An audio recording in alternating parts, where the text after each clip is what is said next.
여러분, 꿈이라는 단어, 우리 정말 매일같이 쓰지 않나요? 뭐 어젯밤에 꾼 꿈 이야기부터 시작해서 내 꿈은 말이야 하고 가슴속에 품은 이야기까지. 근데요, 이렇게 평범해 보이는 이 한 단어 안에 얼마나 깊고 또 흥미진진한 여정이 숨어 있는지 혹시 생각해 보신 적 있으세요? 오늘 저랑 같이 그 이야기 속으로 한번 들어가 보시죠. 자, 그래서 오늘 우리가 같이 한번 풀어볼 질문이 바로 이거예요. 우리가 잠자는 동안에 무의식적으로 꾸는 그 꿈하고 깨어있을 때 마음속에 품는 그 꿈. 어때요? 이름은 똑같은데 꼭 다른 세상 이야기 같지 않나요? 대체 이 둘은 뭐가 다른 걸까요? 자, 이 질문에 답을 하려면요. 먼저 꿈이라는 단어가 가진 두 개의 얼굴, 그러니까 두 개의 세계를 들여다봐야 합니다. 하나는 잠의 세계, 그리고 다른 하나는 바로 열망의 세계죠. 이게 진짜 재밌는 게요. 사전만 딱 찾아봐도 이 단어의 이중성이 명확하게 보여요. 첫 번째 의미는 우리가 어떻게 할 수 없는 거잖아요. 그냥 잠자는 동안에 겪는 무의식적인 경험.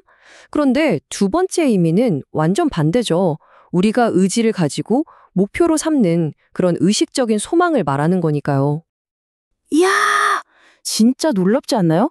한쪽은 통제할 수도 없는 그냥 하룻밤의 신기루 같은 세계인데 다른 한쪽은 우리의 의지랑 노력으로 만들어가는 미래의 청사진 같은 세계잖아요? 바로 이거예요. 하나의 단어가 이렇게나 다른 두 현실을 품고 있다는 것. 이게 바로 꿈이라는 단어가 가진 첫 번째 비밀입니다. 자, 그럼 이제 밤에 꾸는 꿈은 잠시 접어두고요. 우리의 가슴을 막 뛰게 만드는 그 포부로서의 꿈에 한번 제대로 집중해보죠. 모든 위대한 여정은 작은 시작에서 비롯되잖아요. 그 희미한 불꽃은 대체 어떻게 피어오르는 걸까요? 참, 언어라는 게 정말 섬세해요.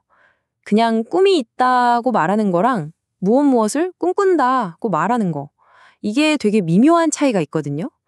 꿈을 갖는다는 건 뭐랄까 내 안에 가능성의 씨앗을 품는 좀 정적인 상태에 가깝다고 할 수 있죠. 반면에 무엇을 꿈꾼다 하는 건 그 대상을 향해서 마음이 움직이기 시작하는 훨씬 능동적인 상상인 거예요. 모든 건 바로 이 마음의 움직임에서부터 시작되는 거죠. 그리고 이 꿈을 갖는다는 표현이 품을 수 있는 가장 거대하고 강력한 힘, 그걸 보여주는 문장이 바로 이거죠. 마틴 루터 킹 주니어의 이 외침. 이건 그냥 한 사람의 소망이 아니었어요.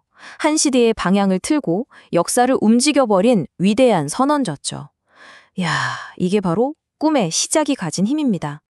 자, 꿈을 가졌어요. 그럼 그 다음은 뭘까요? 마음속에만 고이 담아두면 그건 그냥 상상으로 끝나버리겠죠. 맞아요. 이제 꿈은 행동을 만나야 합니다.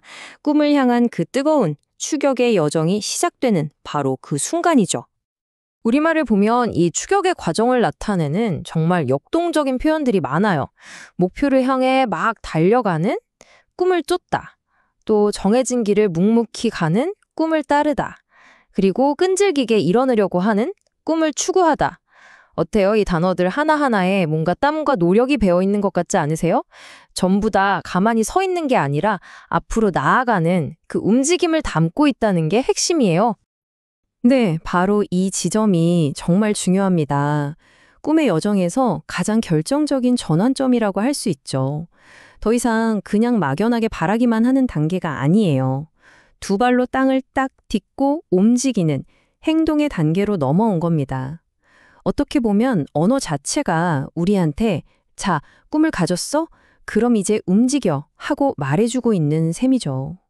그렇게 쫓고 또 따르고 추구하다 보면 마침내 다다르는 그 순간이 오겠죠. 바로 꿈이 현실이 되는 순간.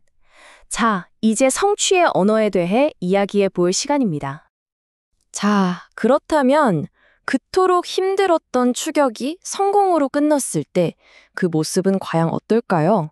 사실 이게 그냥 꿈이 이루어졌다 이 한마디로는 다 표현이 안 돼요.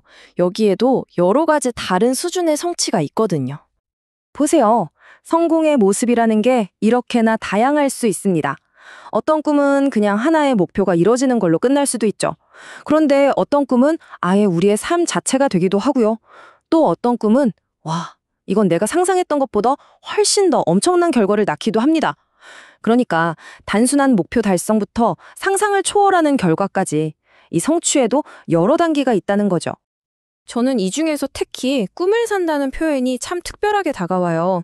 이건 결승선을 통과했다는 의미가 아니거든요. 오히려 그 꿈이 나의 일상, 나의 현실이 돼서 계속 살아 숨쉬는 상태를 말하는 거죠. 예를 들어 음악가가 되는 게 꿈이었다면 그냥 매일매일 음악을 하면서 사는 그 삶 자체. 일회선으로 끝나는 성취를 넘어서 어떻게 보면 가장 이상적인 형태의 실현이라고 할 수 있겠네요. 자, 지금까지는 한 개인의 꿈이 어떻게 시작되고 추구되고 또 실현되는지를 따라와 봤잖아요. 하지만 꿈이라는 단어의 힘은 여기서 멈추지 않습니다. 이게 한 사회 전체의 문화나 생각에까지 영향을 미치는 아주 거대한 상징이 되기도 하거든요. 그 가장 강력한 예시가 바로 아메리칸 드림일 거예요. 이건 단순히 미국에서의 꿈, 이런 차원이 아니죠. 누구든지 열심히 노력하면 성공할 수 있다는 하나의 거대한 믿음이자 약속인 거예요. 한 사회 전체가 다 같이 꾸고 함께 추구하는 집단적인 열망이라고 할 수 있죠.